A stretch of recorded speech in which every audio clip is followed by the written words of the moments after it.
AA was existed about 4 years ago, but I wanted a place where people, like who are anybody, and anybody at all is frazzled, especially even before the pandemic in this culture. And so I thought talking is half the cure. Where could we meet? I always wanted community where I didn't have to go to a cocktail party and bullshit, and say how my kids are doing. We don't really communicate in a real way. I don't think, except with one friend or another. Sure. But I really believe in community. So I started in Marks and Spencer's cafes up and down the country. And the perfect number was about 12 to 15 people. And they'd have a facilitator. And then they'd meet every 2 weeks. It's not a drop-in because it's anonymous. And, well, you have to feel safe with this group. So they met, some of them met for 4 years, every 2 weeks. Then, of course, when the pandemic started, I took over. And I have about 100 people.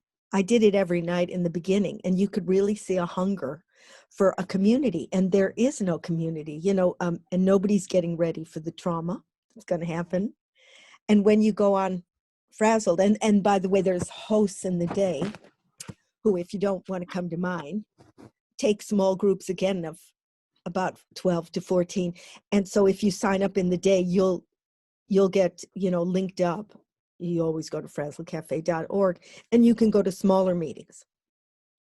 And when you go on mine, it's like a religious experience for me.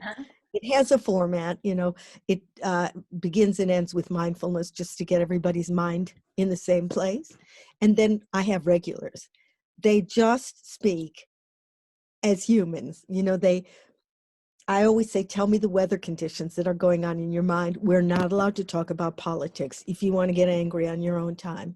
And it isn't therapy. So nobody can say, here's what I would do, because everybody's different. So I've had everything on. People who want to, are in a room with their kids and they want to kill them. People who are isolated and they love it, but they feel guilty because they're kind of happy on their own. Other people are losing their minds because they feel nobody cares about them. And the loneliness is just killing them. But then other people do a little harder applause. And then they have breakout groups. So people say, this is my lifeline, and other people who are very shy saying, I never thought anybody would care about me. And now I feel I'm heard. And some of them say, I'm practicing compassion on this, where people look at each other's eyes and really listen to each other, so that when we get out of this, I can use these skills. Because even before, when we were with people, you didn't pay attention. Most of the time people weren't listening. And so it's a training ground for what's possible.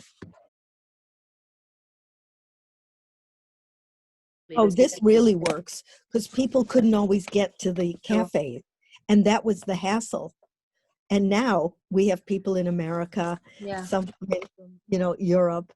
And what's great about it is people always say, well, is community tribal? Like, I'm with people that make me feel secure. But in this case, if people really are human, I can't tell who's, what color you are, if it's young and old. Whenever somebody speaks and you resonate with it, and the more honest they are, the more people love them. So they learn that vulnerability is attractive, is what locks people. Yeah. The guy yesterday was saying, I feel unloved. Nobody ever responds to me.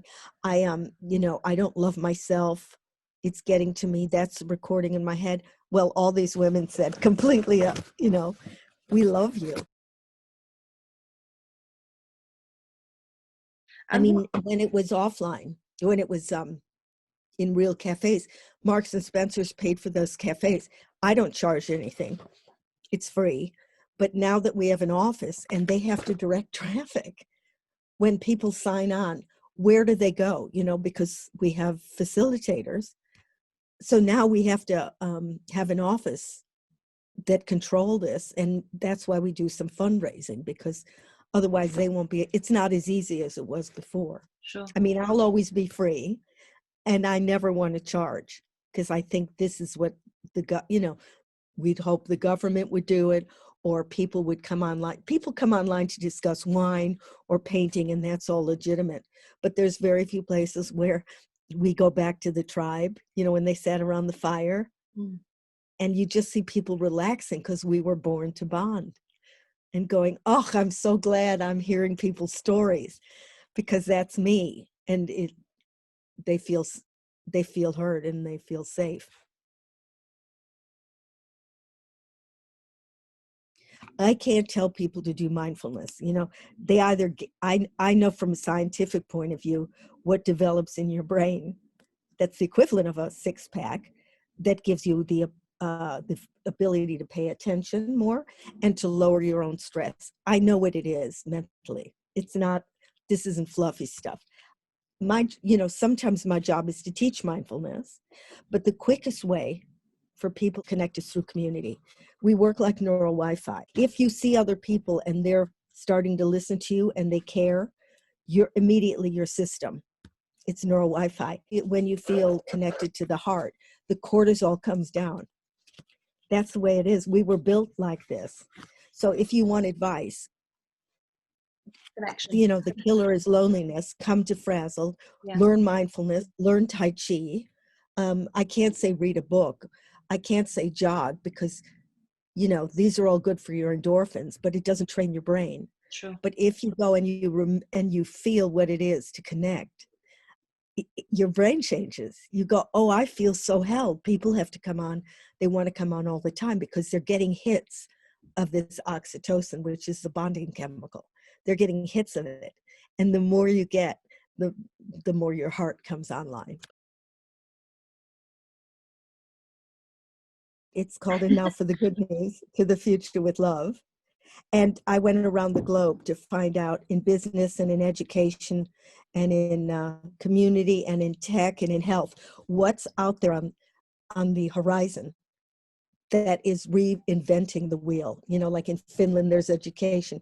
I'm in an eco community here. People are inventing new ways for us to survive. They have to because the old model didn't work. You know, it's about teamwork, and every single one says it's community. Take care. Thanks, Ella. Thanks. Bye-bye.